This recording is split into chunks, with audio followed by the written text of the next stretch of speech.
Pak, ada data yang menarik untuk titiknya sendiri itu menurun drastis, Pak, dari 238 ribuan titik menjadi hanya 8 ribu titik saja. Apa faktor utama penyebab penurunan yang signifikan ini? Jadi ini saya koreksi sedikit, itu adalah luas yang terbakar. Jadi luas terbakar tahun 2024 yang lalu, luas terbakar kita pada bulan-bulan seperti ini, di bulan Agustus mencapai 238 ribuan hektar. Nah hari ini dengan upaya kita semua, berdasarkan data yang kita lakukan koreksi bersama, data luas kebakaran jadi mencapai 8.000 sekian hektar.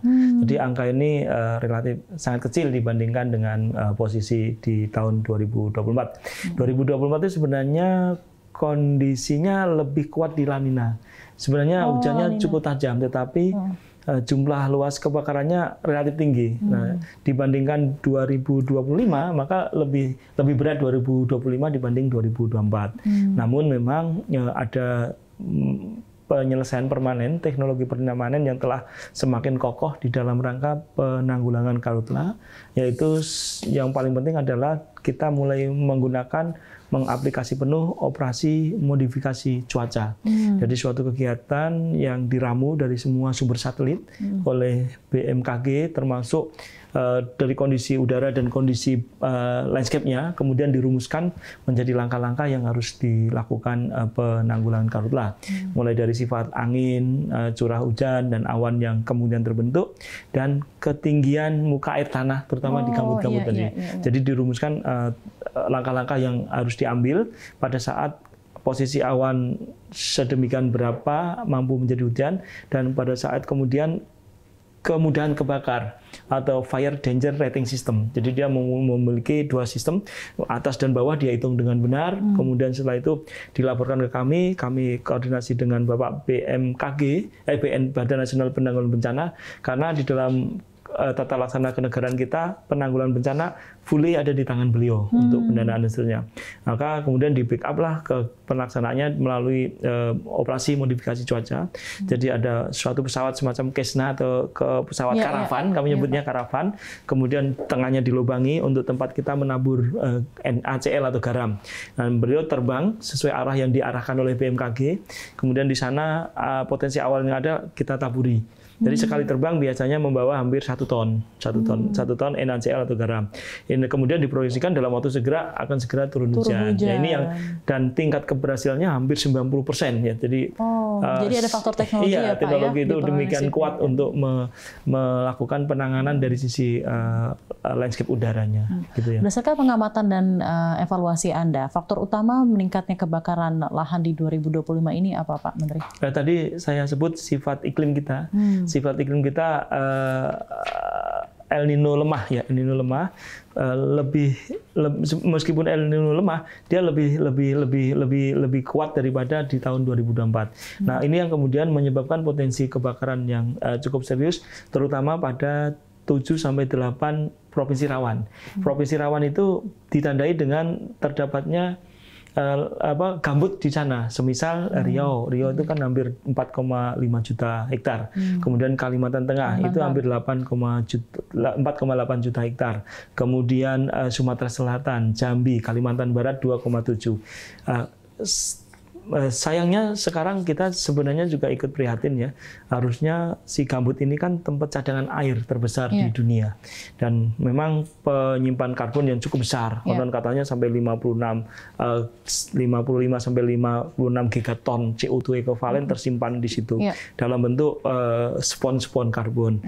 Nah, kemudian hari ini telah dilakukan kanalisasi dalam budidaya kelapa sawit, terutama di Riau, Jambi, Sumatera Selatan, bahkan Kalimantan Barat.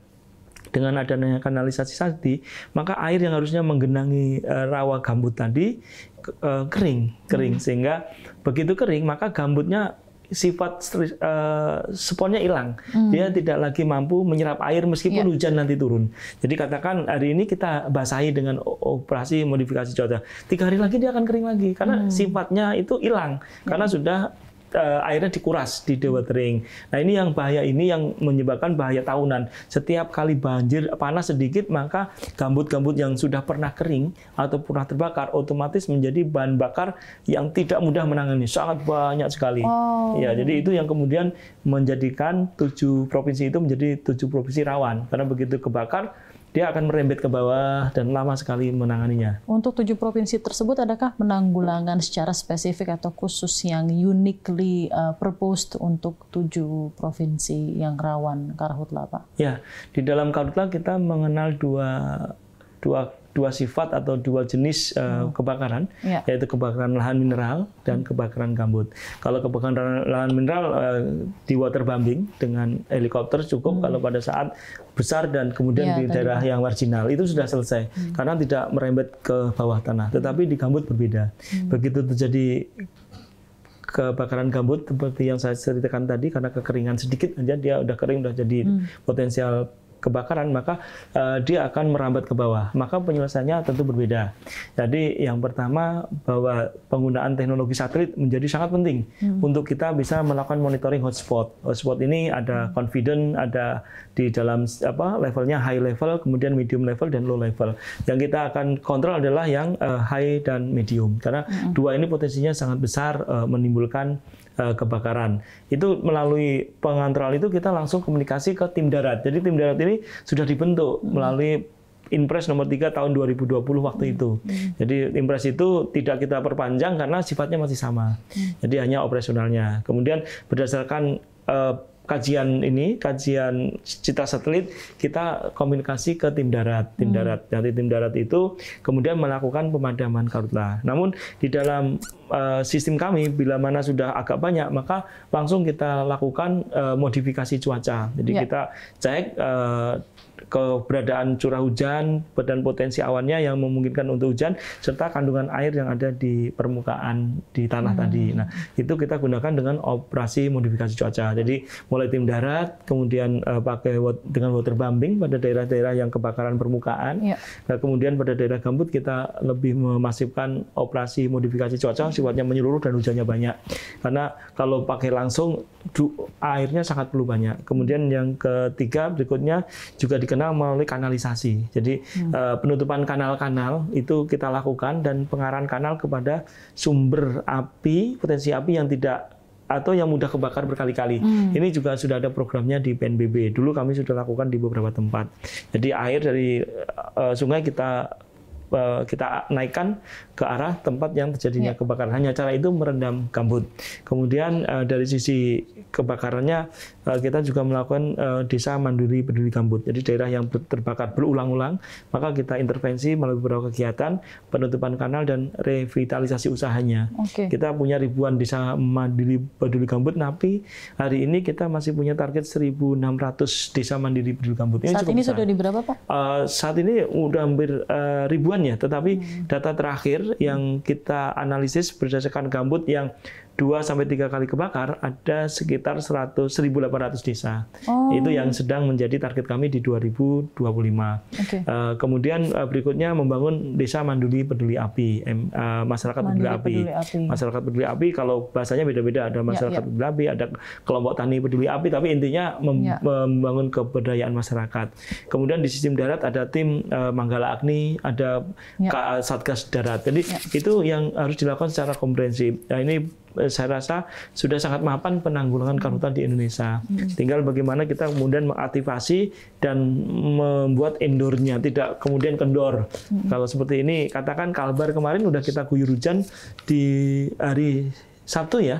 Setelah itu jam 2 siang Bapak Presiden berkenan melakukan virtual conference dengan kita, dengan seluruh jajaran.